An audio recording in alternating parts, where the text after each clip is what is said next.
Every student is capable. I know there's students that have difficult situations, come from a different background, but they're able to do things. We're just not finding the way to reach them. I think that's my biggest struggle is I think the divide between adult and student both stuck on their own ways, and allowing us to come in the middle and meet in the middle. 'Cause you can blame both sides. I think that's the biggest struggle I have right now and challenge is finding that middle ground and allowing us to work together. I feel like the world right now we live in, it's a divide. We're too polarizing. Let's come together, and that's not every day, but I think that's the biggest over-encompassing problem that I see in education right now. Hello, everyone, and welcome to the Brighter Together podcast. My name is Janet Courtney, and my special guest today is Sam Wakefield. Sam is the executive director at AFSA Charter School in Vadnais Heights, Minnesota, which I just learned is outside of St. Paul. So, Sam, welcome to the podcast. Hello, thanks for having me. I'm excited to have some time with you. Awesome. So tell me a little bit, Sam, about AFSA, why this charter school, and how you got into this role as executive director. Well, I'm going to be honest. I never thought I would be a director. I always looked at that job as not my thing. I started as a phy ed and health teacher and a coach. I'm like, this is the dream. This is cake. Like, how could you ever leave this job? Like, it's the best. I got to wear shorts to work and play and hang out with the kids. But over your career, you want to improve and get better. And over my history, Right. I like student behavior, and that's kind of triggered the admin world. And I just slowly became like a dean of students, an assistant principal. And then this job kind of fell in my hat with some turnover here. And I applied here 3 years ago, and I explained to all my tours and students a little bit about our school. Like, I knew nothing about our charter school, right? You said AFSA Charter, which is the Academy for Sciences and Agriculture, and no one knows what agriculture was. So, and I Oh, was, yeah. I was 4 jobs I applied to. It was number 4 out of 4 because I just didn't know. It was just a job on a job posting, right? But once I came here, then I understood what it meant. And it went from 4 to 1. I didn't even take the other 3 because I saw what was happening here and I wanted to join that. And I just slowly bought into here, and the community accepted me. So now I'm sitting here as the executive director now. And 15 years ago in the gym, I never thought I would be doing this, but that's education. That's the point of school. And Yeah. you're always wanting to get better and learn. And that's life. Yeah. Life takes you down all kinds of roads you never thought. I always told my husband, I said, man, our kids, they stretch us in ways I never thought I'd do. I never thought I'd be the wrestling mom in the stands screaming for my kid to flip him over, whatever it is. I don't know. I don't even know what I was saying half the time, but they do. The life just takes you, and it is a ride that is, there's only one way to get off, right? And that's not a way most people, and we all do it, but let's not do it anytime soon, right? No. So tell me about AFSA. I was, just so you know, I'm a little bit of an agricultural kid myself. I was born and raised in Grand Island, Nebraska. All right. So my grandparents lived on a 120-acre dry land farm for my father was raised on. So I know a little bit about it, but I would love to hear, and I'm sure you have way more knowledge than I do. I just grew up in that environment. So I came in with nothing. So like I was on ground floor. I was like, I give my tours. I'm like, I was you. Like, I'm still learning. I think the biggest component, what I explain is, I know agriculture, everyone thinks farming. Everyone thinks we're a farm school. You have to be a farmer. And that's not what it is. Like, about 80% of at least Minnesota agricultural jobs are actually outside of the farm. So we have a lot of big Minnesota corporations like General Mills and Cargill that it's agriculture. It's where everything comes from. Our food, our clothes, everything. So we have classes like food science, like we still have welding, we have wood shop. We actually have a greenhouse on our high school campus where students learn how to plant, take care of the plants, water them, and they're in charge, they're hands-on, and then we sell all of our product back to the public on Mother's Day weekend. So it's all these things that teaching our students that there's way more in agriculture than just the whole farming thing, even though farming is a big part of it. That's just where it starts. yeah, Farming is exactly. where it starts. Yeah. Yeah. So it's trying to teach kids different ways. I know college is great, but we try giving students a different lens. Like our school is a normal school.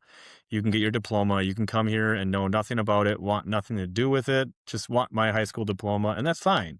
But it's just like our extra lens, I say, that it allows students another opportunity for leadership, to expand their knowledge, to use their hands, to get out and experience what it means to be in the agricultural and science. The science is a big part of it as well. So it's just an Right. extra component of our school, but that's a little bit Yeah. what it is. And science and agriculture go Yep. together, right? Yep. They just really do. You cannot. I mean, there's so much science that goes into how you grow your crops, rotate your crops, and all of that from that perspective. But then, what happens to it after it is harvested, and where does it go, and what do you do with a soybean, and how do you keep corn from rotting in the bin, and all of that Yep. stuff too. So, Yeah. yeah, yeah. Fascinating. And cotton, that was something when we moved, we lived in Michigan. I told you when we started, we lived in Michigan for 19 years and we moved down to Corpus Christi, Texas 4 years ago. I didn't realize there were cotton fields on the way Yeah. down. And I was like, oh my gosh, honey, look at that. Cotton. That's cotton. And it was, of course, blooming because it was harvest time when we were moving down. And I was like, I didn't grow up around cotton. I don't know that much about cotton. I mean, I know that if you pick it, you can, from the movies, you can get cuts on your hands. That's about it. Yeah. It's like, but that's, I mean, I'm wearing a shirt. It can be synthetic or it can be cotton or it can be a blend or whatever. And that's all part of it too. Yep. So So yeah, yeah, it's very cool. just an extra little lens. So Yeah, yeah. So how do you as an executive director then um advertise and get kids to come to your school? What is the draw? I mean, obviously the agriculture and the science piece of it, but where does that how do you guys as a corporate entity, because you're still a school and you're still trying to get kids to come, how do you get them interested in coming to your school?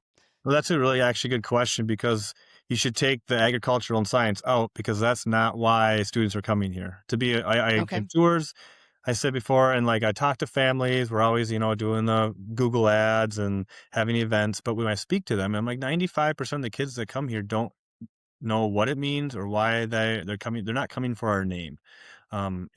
It's through what has been told to them from other families, other students, and a big thing is we have a kind of two sayings. One was it's a place to fit in and a place to stand out.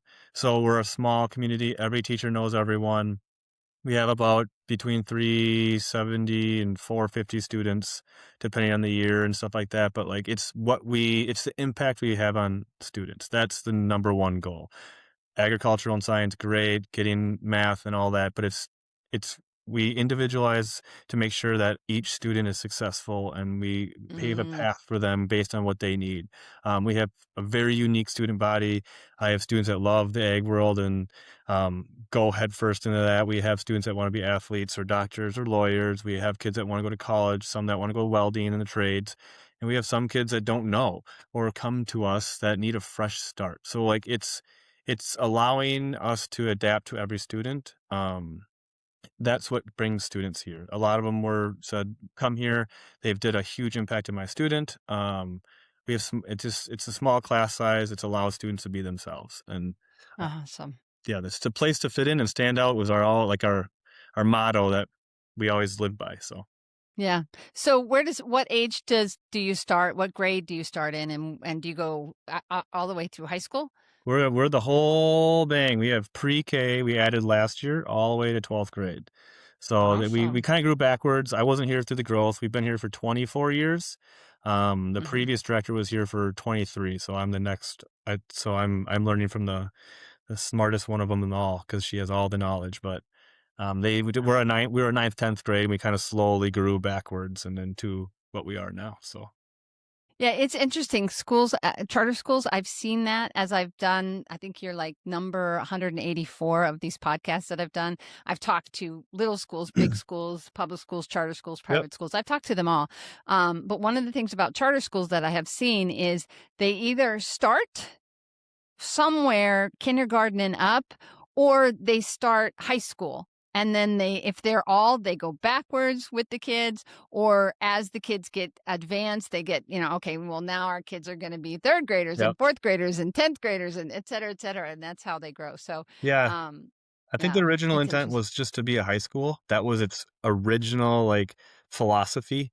It actually came from Mhm. the U of M because these corporations like Cargill weren't getting the right employees, and then they would go to the Mm, U and say, "We're not getting the right workers," and then the U would say, "Well, we're not getting the right students," so it kinda trickled down, and that's kind of how this formed, and then it obviously, just like my career, the school changes and adapts, and here we are yeah, today, so yeah, but the history is there, Yep. and so the name sticks, right? Yeah. Absolutely. Absolutely. That's fantastic. So tell me about your passions. What things drive you with what you do? Where does Sam fit into all of that? Where do I fit in? Uh The touché answer of always saying all my family members were educators, right? Because that's where we all say it, and it's true. Mhm. Um, I just really like what I do. I'm busy. The charter school world, I love being in it because you have hands on. I like having my hands on everything and being involved. It's a blessing and a curse, but I really truly do like making differences in student lives. That's what it comes down to, and I learned that through my education, and I learned that through my experience in teaching. Like, I just truly want to be there for them to make the next step so they don't look back and say, I wish I would have done this. I wish I would have done it differently. I regret doing this. So I really want students to leave high school, not just the academic part of it, but like to like grow as a person and make an impact when they leave the school. And I think that's why I do what I do. I love working with students. It's hard for me to stay in my office. That's the toughest Mm, this job, I have to, otherwise I have late nights of emailing, like, we had a cool event yesterday, but I come back to my computer, I'm like, "Oh gosh, what do I gotta do now?" But I like being out there, so yeah. and I just Yeah. making a difference, and they make a difference in my life too, that's why I'm probably where I'm at now is because some student along the way directed me towards where I'm gonna go, so it's Yeah. fulfilling. It really is. Yeah. Yeah, and that's something that I think that I hear a lot from teachers and administrators is it's a hard job, but and it's not a job you're never going to be a multimillionaire doing this job, but the what you're paying forward and what you're given back is the and what you do. You don't even get to see all of it. I mean, we get to see some of the rewards of it, but there's so many things that kids are going to remember that you did that you it was a typical day, right? And that's cool. That's a really cool thing. I just found a And letter. I was going through some of my stuff in my house, and I found it was like my second year teaching, a letter from a senior, like thanking me because she hated gym class. But for some reason, we came in, you made it better. I was like, that. Those are the things why I like doing it because yeah. it was fine. I found it. It was 15 years later, so I kept it. Yeah. Yeah. Yeah, because it matters. And she's better because you were in her life, right? It's very, very cool. That's very cool. So, what would you say is your biggest challenge? I think the student. I think we need to. There's two parts of this. Students are changing. I don't think we noticed as much growing up because there wasn't. We always blame social media, but our world is changing, and so are students. And I think sometimes us as educators are not changing as well. So we get in this divide where I've done my way and it's worked for so long. I've taught for 10 years and it worked.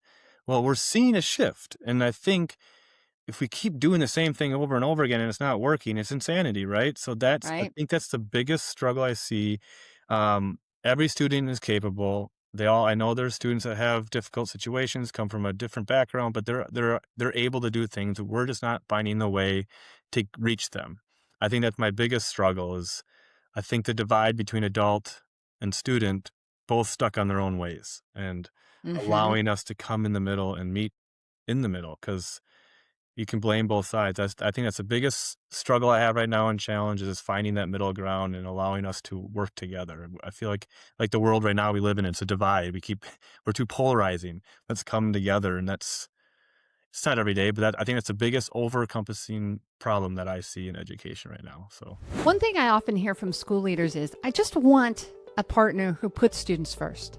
At Lighthouse Therapy, that's exactly what we do. We don't have outside investors and we don't answer to shareholders. Instead, we answer to school leaders like you, those listening to this podcast. Whether you're wanting virtual, hybrid, or in-person therapy, our systems are designed to make your life easier and your team stronger. We are a therapy company run by therapists for the betterment of students. Visit lighthouse-therapy.com/brighter together to learn how we can help you support your students this year. Yeah. And it's not a new problem. It's just I just think as technology and AI especially has become so mainstream in our world. Um, and you look at my generation because I'm a Gen Xer. I'm 58 years old. I'm older than you. I could probably be your mother, but um, but it's like we were the generation that grew up drinking out of the water hose and get out of the house and be gone until 6 o'clock, and then we'll call you and then you can come and eat, and you darn well better be there on time. And our parents didn't worry about us. But I mean, we didn't grow up with helicopter parents, and there's been this shift and it's not necessarily a bad shift, but we didn't have computers. We didn't AI. What the heck? 30 years ago, I graduated in 1985. So that's 40, oh, I'm old, 41 years ago now. So, it's like what we had, I mean, not even cell phones, not even, any of that stuff. And yet, we were fine. We graduated. We survived. We survived without seatbelts, believe it or not. Car seats? What's a car seat, right? But it's like when you go back and you really look at it and you see some of those memes on social media, it's really kind of funny. The things that like it wasn't anything you ever thought. Lawn darts were fun, man. They were fun. We were It throwing still them at can each be. other. Good grief. Yeah. And merry-go-rounds. I love merry-go-rounds. That was my absolute favorite. And when they took them off of the playground, I was heartbroken. It's like, oh no, you gotta keep the merry-go-round. Anyway, I digress completely. But that's not the world that we live in today. That is, and it shouldn't be. We should grow and change. But how do you? And I think that as my generation gets older and retires, and this is a sad thing to say, but I truly think that shift, when that shift happens, that you're going to see more acceptance. And because every generation goes, I know the right way to do it, right? And I'm the one that's in charge. Well, when my generation isn't in charge and a younger generation comes in, I do honestly think, and please don't write me and tell me I'm being narrow-minded, because I'm not trying to be. I'm trying to make a point of there are older people like myself who get it, who are like, we want to embrace a change, but help us, show us how, help us. I half the time I can't even use my phone because I don't know what it's doing, or get on my computer. Well, I have smart people. I run a tech company, and my family loves to tease me that I'm the least tech person out of everybody in the company, and yet I'm the CEO. Well, that what do you do when you don't know? You put really smart people around you, right?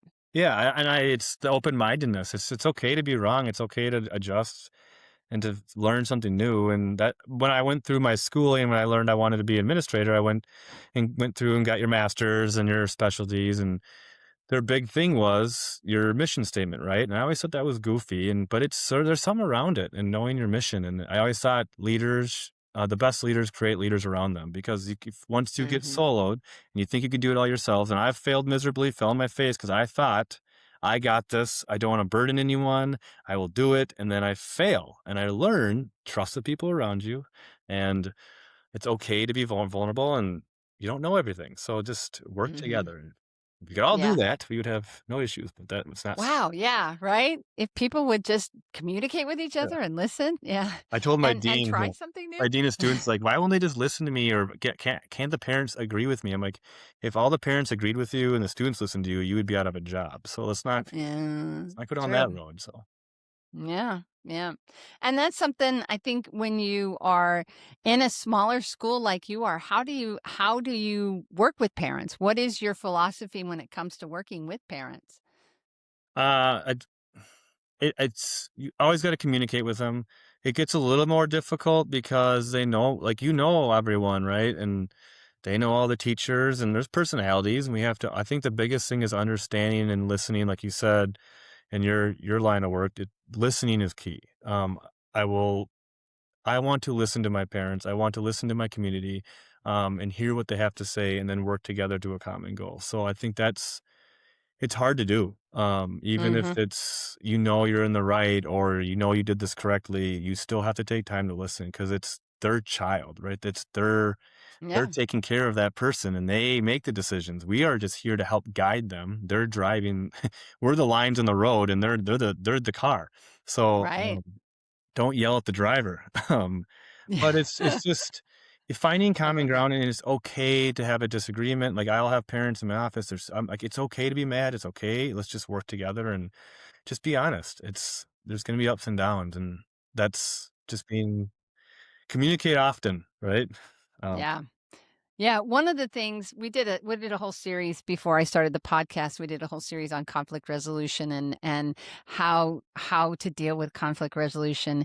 And one of the things that I have always taken away from that, and even before we did that, was there isn't always, like, everybody thinks they're right. yep, Everybody thinks that they are right. I think I'm right. I mean, but I'll tell you, with maturity comes the wisdom of saying, "Oops, I'm wrong. I made a mistake." It's okay to say I made a mistake, right? And get that, or to look at exactly what you said is like, let's come to a common ground and go, okay, that's not necessarily how I would have done it, but that might work, and it might work better than my plan.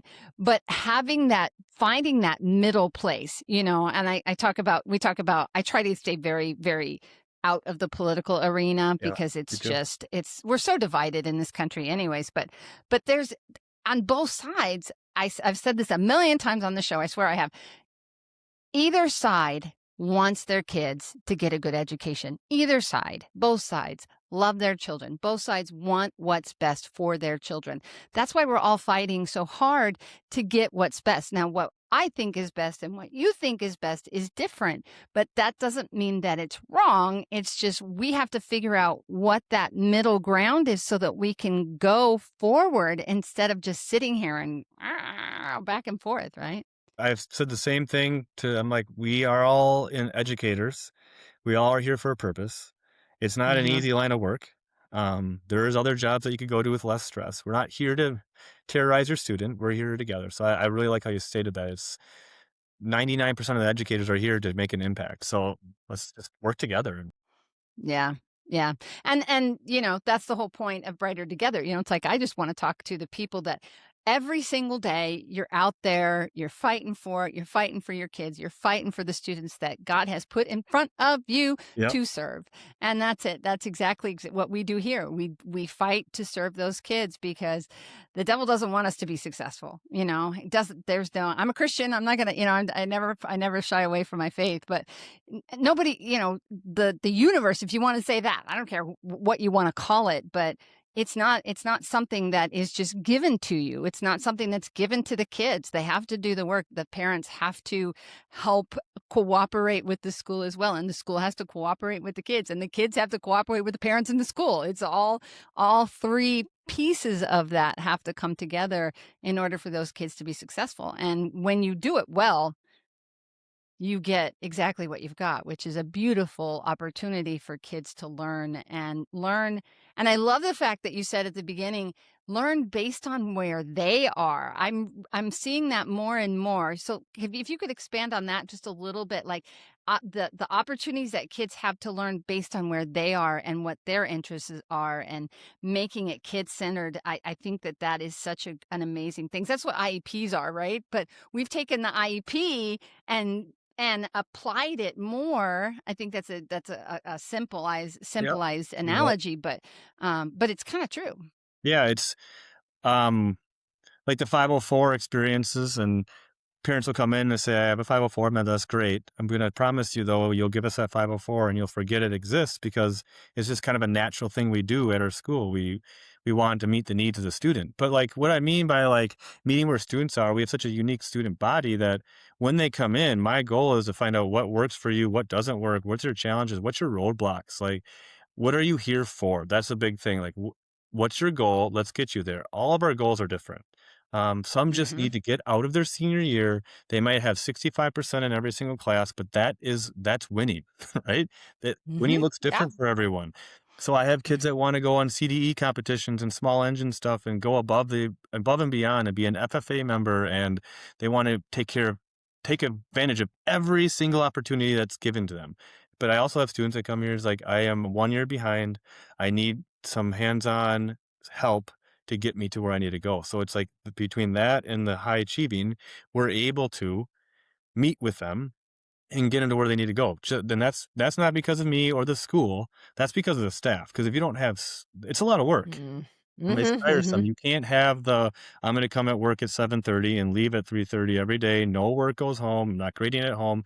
If we had that, won't get those students there. And that's okay if you are an educator like that. But I have such committed staff here that they just want to help and what Mhm. they can do. And every day is different. I could give you a million examples, but that's kind of our Yeah. philosophy around here. So, Yeah, and that's fantastic. And when communities know that that's what you want for their kids, um, it just attracts them. And then word of mouth, right? yep. Word of mouth. That's the And best one. if we don't, we're not, it's not like 100% success rate, right? And I'm like, you will make mistakes along the way. Just because we want to help you, it's okay to embrace the mistakes and move on and use them and go on to Yeah. your next challenge. Yeah. So, Wow. 100%. 100%. So, one last question. So, Sam, if you could miraculously fix one thing, just one thing, can't be money, can't be money, in your role as wherever your role is, all of the things that you think about that are your role, if you could just fix one thing that you would never have to deal with again, what would that one thing be? to make sure everyone feels confident, um, Mm, both sides, I think that's the way we lose. Whether our ways aren't working or our teaching style's not working or students are not doing so well in class, I think it all comes down to self-confidence.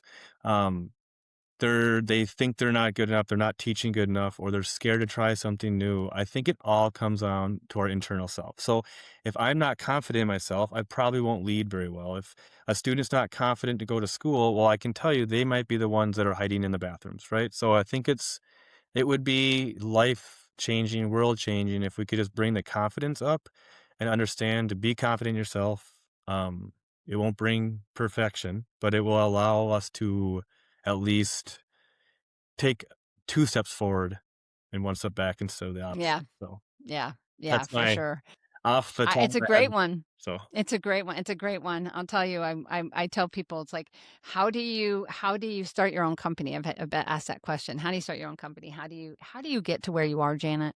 And it's like, I just kept doing it every yep. day. You just do it every day. You have to believe that I felt like this was what I was being called to do. And I have been called to do it.